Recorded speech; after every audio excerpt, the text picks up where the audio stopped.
Dios le bendiga, mi gente. Estaremos aquí hablando sobre un tema muy importante en el santuario, en el plan de salvación de Dios.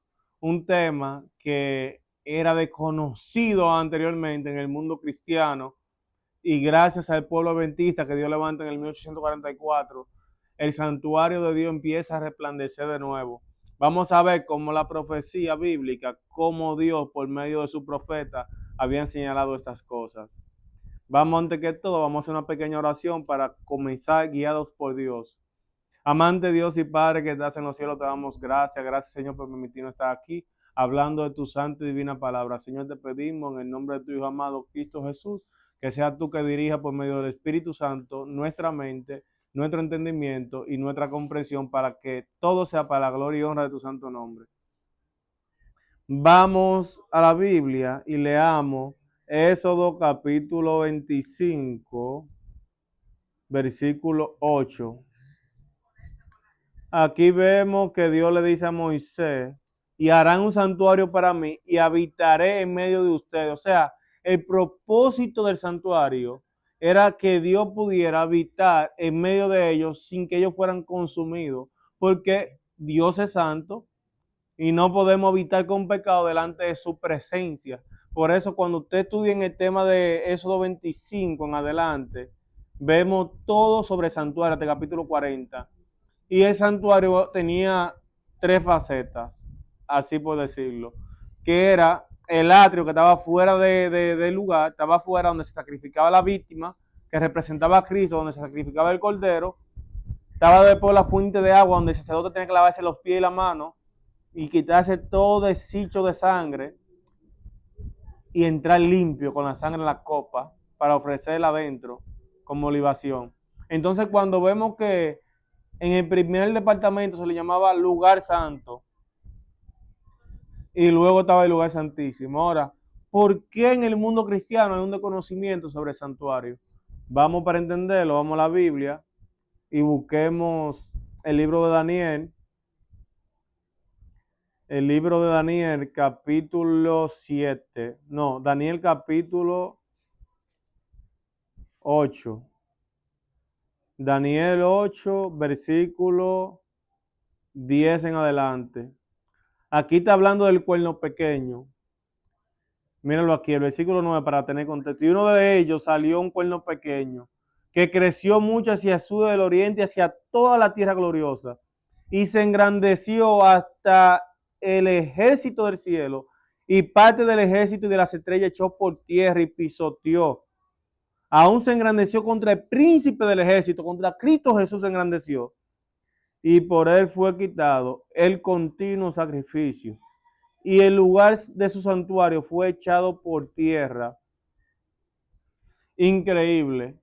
Dice que este poder se engrandeció contra el santuario, lo pisoteó, lo echó por tierra, incluso se engrandeció contra el príncipe del santuario, que es Cristo Jesús.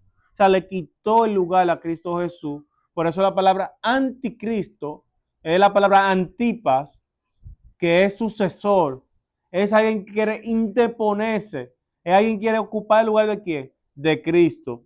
Vemos claramente aquí hasta cuándo iba a durar el santuario pisoteado. Hasta cuándo esta verdad bíblica del santuario iba a durar sin salir a relucir. Miren lo que nos dice el versículo 14. Y él dijo, hasta 2300 tarde y mañana, y luego el santuario será purificado. Y en profecía, según Jeremías capítulo 6, versículo 4, día por año te lo he dado. O sea, cada día equivale a qué? A un año. Entonces aquí se está hablando de 2300 días, está hablando de 2300 años. Ahora, ¿cuándo inicia el conteo de los 2300 años? Dice el ángel en el capítulo 9 de Daniel, cuando se habla de la predicación, vamos ahí a Daniel capítulo 9, aquí nos dice el inicio del conteo. Dice, sabe pues y entiende que desde la salida de la orden para restaurar y edificar Jerusalén hasta el Mesías príncipe, habrán 7 semanas, ahí nos dan las 70 semanas de Daniel 9. y el inicio tanto de las 2300 tarde y mañana, de los 2300 años, como las 70 semanas, que también es día por año, que son 490 años, que se le había dado al pueblo de Israel desde ese entonces, desde de la orden para restaurar a Israel hasta el Mesías príncipe. Ustedes verán cómo las fechas se calculan y dan exactamente la fecha en su cumplimiento. Entonces vamos a Esdras, capítulo 7, que es donde se da la orden de restauración. Esdras, capítulo 7, versículo desde el 5, vamos a leer. Bueno, vamos a leer Esdras, capítulo 7, versículo 7. Bueno, desde el versículo 6. Este Esdras subió de Babilonia, escriba diligente de la ley de Moisés que Jehová Dios de Israel había dado. Y concedió el rey todo lo que pidió, porque la mano de Jehová estaba sobre Esdras. Y con él subieron a Jerusalén algunos de los levitas, hijos de Israel, y de los sacerdotes levitas, cantares, porteros, sirvientes del templo, en el año 7 del reinado de rey Artajerjes, y llegó a Jerusalén en el mes 5 del año 7 del rey. Ok, versículo 11. Esta es la copia de la carta que dio el rey Artajerjes, el sacerdote Esdras, al sacerdote Esdras, escriba versado en los mandamientos de Jehová y en los estatutos. Artajerjes, rey de reyes, a Esdras, sacerdote escriba, erudito de la ley de Dios del cielo, paz. Por mí es dada orden que todo aquel en mi reino de pueblo de Israel y sacerdote levita que quiera ir contigo a Jerusalén, vaya, porque de parte del rey y de sus 7 consejeros eres enviado a visitar Judea, a Jerusalén, conforme a la ley de tu Dios que te es dada en tu mano. O sea, claramente vemos que la orden que fue firmada por el decreto de rey Artajerjes II para la restauración de Israel fue en el año 7 del reinado de rey Artajerjes II. Entonces, si queremos saber, busquemos en Google, en internet, reinado de rey Artajerjes II, y vamos a ver que su reinado inició en el año 464 antes de Cristo. Entonces, mis hermanos, si antes de Cristo los años van disminuyendo hasta llegar al año 0, y el año 0 no se cuenta, entonces vamos a quitarle 7 a 464, porque fue en su año 7, y da el año 457. Si le quitamos 490, sin contar el año 0, porque no se cuenta, nos lleva las 70 semanas al año 31 de la era postcristiana, y Cristo murió en el año 31 exactamente. Vemos cómo el libro de Daniel, que fue 600 años antes de Cristo, nos está diciendo la fecha en la que Cristo iba a morir. Pero no solo eso, también en el tema primordial que estamos haciendo, dice que los 2300 años, cuando pasaría, el santuario iba a salir de nuevo purificado, iba a salir a relucir, porque el juicio que habla Apocalipsis 14, a la hora de su juicio ha llegado, versículo 6, iba a iniciar la purificación que el sumo sacerdote hacía en el lugar santísimo. O sea, Cristo iba a pasar del lugar santo al lugar santísimo en ese año. Queridos hermanos, la Biblia no es coincidencia. La Biblia no se equivoca. Cuando le quitamos 2300 años a 457, nos lleva al año 1844. Año de gran chasco donde nace el pueblo adventista predicando la venida de Cristo, porque no entendían la profecía en ese momento de que la purificación del santuario no era en el terrenal, sino en el celestial, como dice el libro de Hebreos, que Cristo iba a empezar a purificar y a juzgar a los muertos en Cristo. Por eso en Daniel 7:13 en adelante dice que se sentó el anciano de día en ese año, 1844, y los libros fueron abiertos. O sea, se presentaron cada caso de cada persona que aceptó a Cristo en su corazón.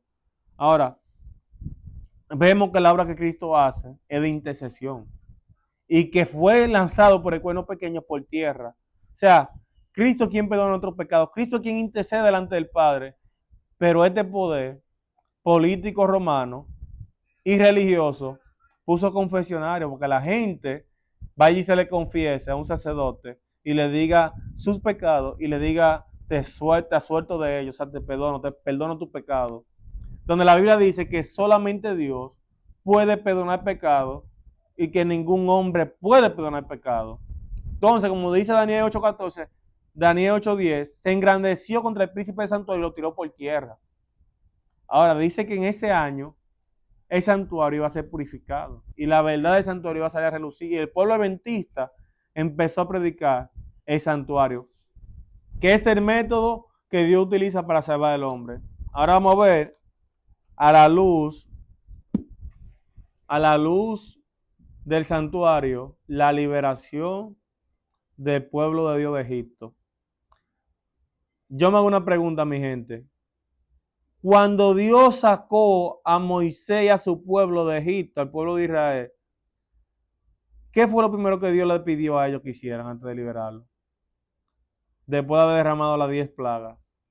Tenían 400 años de tiniebla, donde no guardaban la ley de Dios porque eran esclavos de los egipcios, y los hacían trabajar todos los días como esclavos. Lo primero que Dios le dice antes de liberarlo es que sacrificaran un cordero. Yo me hago una pregunta. Cuando vamos al santuario, ¿qué era lo primero que había que hacer? En el atrio, un sacrificio de la víctima, donde se sacrificaba el cordero. Y vemos aquí en el primer paso de Dios liberar al pueblo de Israel de Egipto, fue que se sacrificara ¿qué? Un cordero y le pusieran la señal en la pared. Dios saca a su pueblo. Vamos a ver, ¿cuál es el segundo departamento del santuario? La cubeta o el abacro, donde estaba la fuente de agua, donde el sacerdote se lavaba los pies y las manos y se quitaba todo de prestigio de la muerte o de la sangre. Vemos que el siguiente paso, cuando el pueblo sale de Egipto, el faraón le cayó atrás, le quería perseguir para matarle, pero sucedió algo. Dios abrió las aguas y el pueblo pasó por tierra seca. Vemos claramente que va conjunto al mismo segundo paso que Dios había hecho en el plan de salvación en el santuario. ¿Cuál era el siguiente paso? Se encontraba el lugar santo en el santuario, donde estaba la mesa de la preposición con 2 filas de panes sin levadura, donde cada fila tenía 6 panes. Después que Dios libera a su pueblo, lo lleva a tierra seca. Dice la Biblia que el pueblo sintió hambre. ¿Y qué Dios le daba al pueblo de Israel? Maná del cielo, que simbolizaba a Cristo igual que en el lugar, en el santuario. Porque Cristo dice, yo soy el pan que descendió del cielo. Entonces vemos claramente que Dios sigue con el pueblo de Israel. El orden del santuario. El siguiente paso que había en el santuario era 7 candelabros con aceite y luz, que representa al Espíritu Santo que ilumina a la iglesia, que guía a la iglesia por medio de la palabra de Dios. Porque lámpara a mis pies, me es tu palabra y lumbrera mi camino. Dice que la espada del Espíritu es la palabra de Dios. Dios nos impresiona por medio de su palabra, a través del Espíritu Santo. Ahora, la pregunta mía es, ¿qué sintió después el pueblo? Sintieron sed. Y dice que todos vieron la misma vida espiritual, porque vivían de la roca que los seguía, y la roca era Cristo, y todo se le dio de un mismo espíritu. Vemos que Dios, para salvar al pueblo de Israel, utiliza los mismos pasos de ¿qué? Del santuario. Lo siguiente era el altar de incienso, donde había carbones encendidos mezclados con sangre, para que ese humo llevara las oraciones de intercesión al lugar santísimo donde estaba Dios.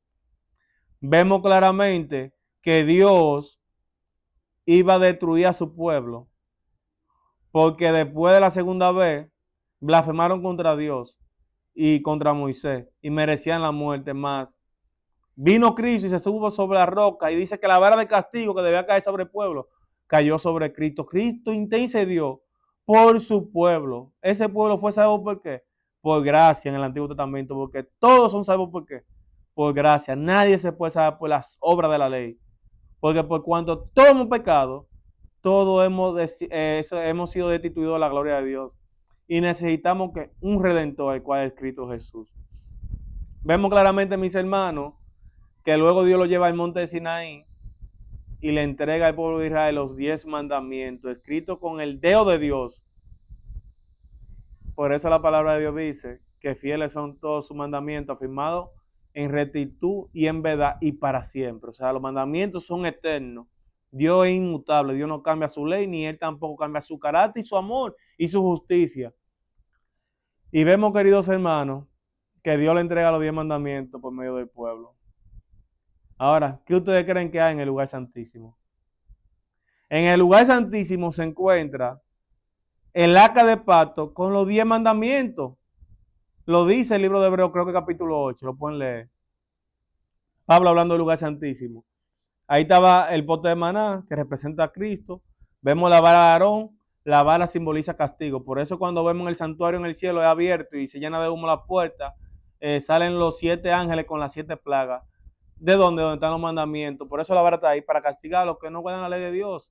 Dice que la ley fue hecha para los transgresores, dice 1 Timoteo, para los avaros, para los fornicarios, para los robadores, para los asesinos, porque dice no matará. O sea, la ley es para juzgar a quien la transgrede. Pero si tú por medio del Espíritu, si tú vives en el Espíritu, tú no estás bajo la ley, porque tú estás bajo ¿qué? Bajo el régimen del amor a Dios, de la obediencia, del amor a Dios y amor a tu prójimo. Primera de Juan capítulo 4, versículo 20 al 21. Quien dice yo amo a Dios y no ama a su hermano que han visto, está de mentiroso.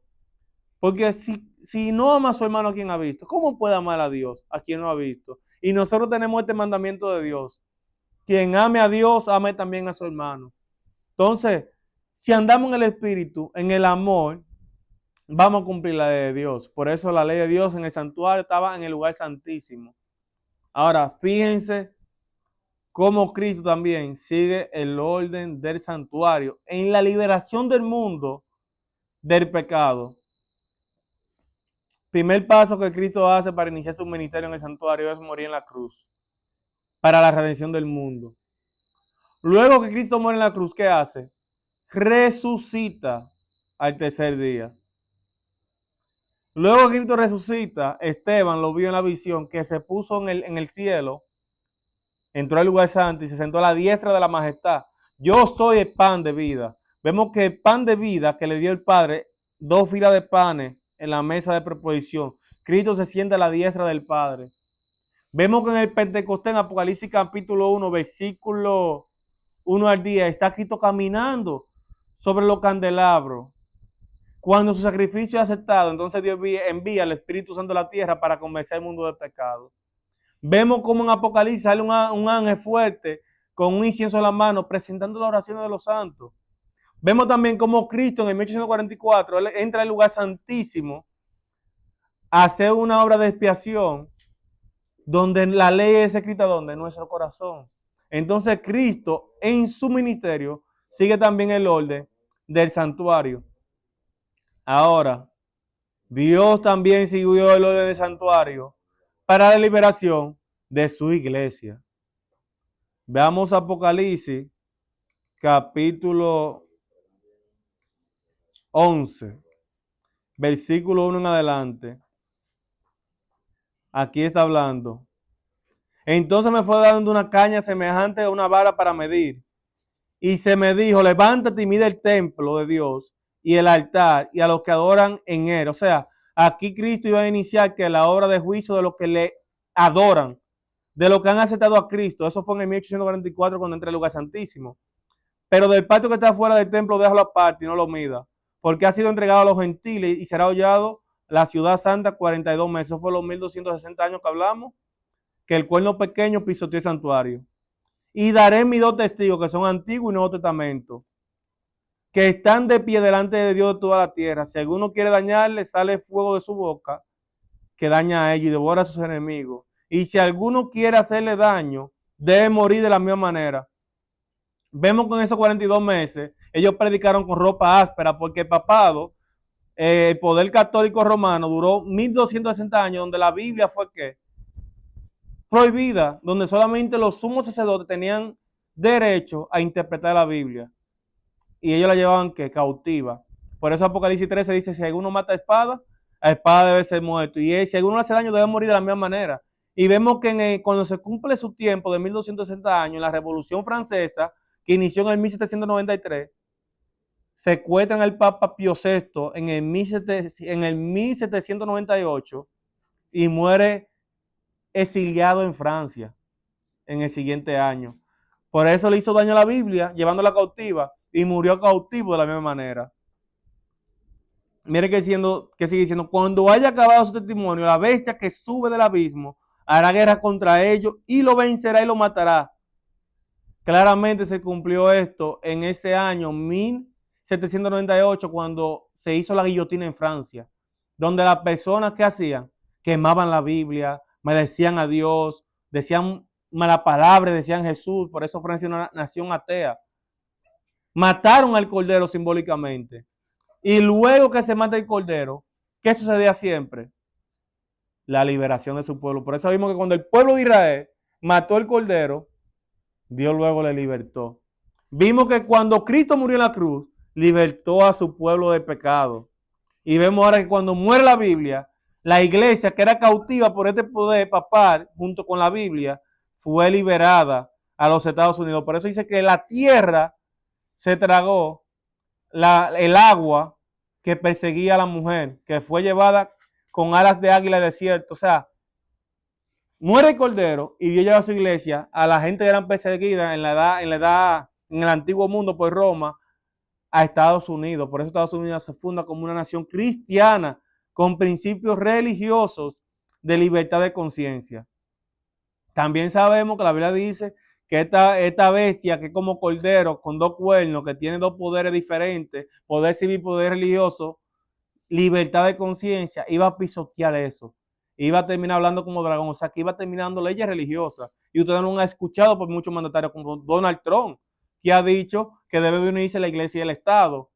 ¿Para qué? Para poder hacer un poder que restaure a los Estados Unidos a Dios de nuevo. Pero sabemos que Dios da libertad de conciencia. También vemos aquí que también, pero después de 3 días y medio, entró el espíritu de vida enviado por Dios y se le entregó sobre sus pies y cayó gran temor sobre los que vieron. Vemos aquí las manifestaciones que Dios hizo en el monte Sinaí para entregar los 10 mandamientos a Moisés. Y oyeron una gran voz del cielo diciendo, sube acá. Subieron al cielo. Y en aquella hora hubo un gran terremoto y la 10ª parte de la ciudad se derrumbó. ¿Se acuerdan que cuando Cristo murió en la cruz hubo un gran terremoto? Y que los muertos en Cristo resucitaron y se le entró el espíritu de vida. Al tercer día, luego, el domingo, cuando Cristo se presentó con la primicia. Y mire qué sigue diciendo. Versículo 18 al 19. Siguiente paso, Dios le entrega los 10 mandamientos a su pueblo. Luego de llevarlo a Estados Unidos, Dios levanta el pueblo adventista, levanta profetas para guiar a su pueblo como levantó a Moisés. Y a través de ese profeta y a través de la luz de la Biblia, Dios le entrega los 10 mandamientos. Fíjense la manifestación que hubo aquí. La misma que cuando Dios le entrega sus 10 mandamientos al pueblo de Israel, cuando se lo entrega al pueblo adventista. Y se hará una nación y tu ira ha venido. Y el tiempo de jugar a los muertos y de dar galardón a tus siervos los profetas de los santos y de los que temen tu nombre, a los pequeños y a los grandes, y destruir a los que destruyen la tierra.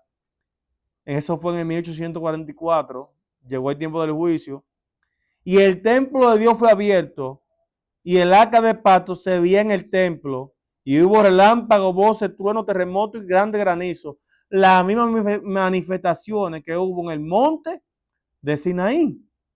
Vemos que Dios hace lo mismo para entregar los 10 mandamientos. Ahora, queridos hermanos, algo muy increíble contaré. Yo era del mundo. Yo duré 25 años, más o menos, atado en el mundo como esclavo del pecado. Y Dios decidió libertarme por medio de Jesucristo, que murió por mí en la cruz. El atrio fue el primer paso que Dios me llevó a aceptar el sacrificio del Hijo de Dios en la cruz. Luego, a través de un amigo mío, que conocí la verdad del sábado, que seguía vigente todo y cada uno de los 10 mandamientos, el hermano José me predicó, yo acepté la verdad a través de pruebas y señales que Dios me dio. Dios me llevó a ser bautizado. Luego que fui bautizado, yo empecé el estudio de la palabra, que representa las dos mesas de pan de la preposición. No solo de pan vive el hombre, sino de cada palabra que sale de la boca de Dios. Luego yo empecé a ¿qué? A recibir el Espíritu de Dios en mi vida, a recibir esa porción diaria por el estudio de y la oración mira diaria, igual como la mesa de incienso que llegaba la oración de los santos ante el lugar santísimo. Y en el lugar santísimo que había el arca de pato con los 10 mandamientos. Yo empecé por amor a Dios, por la purificación que había de yo haber aceptado la muerte de Cristo, de haberme bautizado, de hacer un estudio de la palabra, de recibir el Espíritu Santo en mi vida y de orar a Dios, que son los caminos, me llevó al lugar santísimo. Escribí la ley de Dios en mi corazón. Por eso dice en Apocalipsis 14 que la bestia se aira contra los que guardan la ley de Dios y tienen que el testimonio de Jesús. Queridos hermanos, la ley de Dios está vigente, lean su Biblia. Dios le ama. Esperen el próximo video.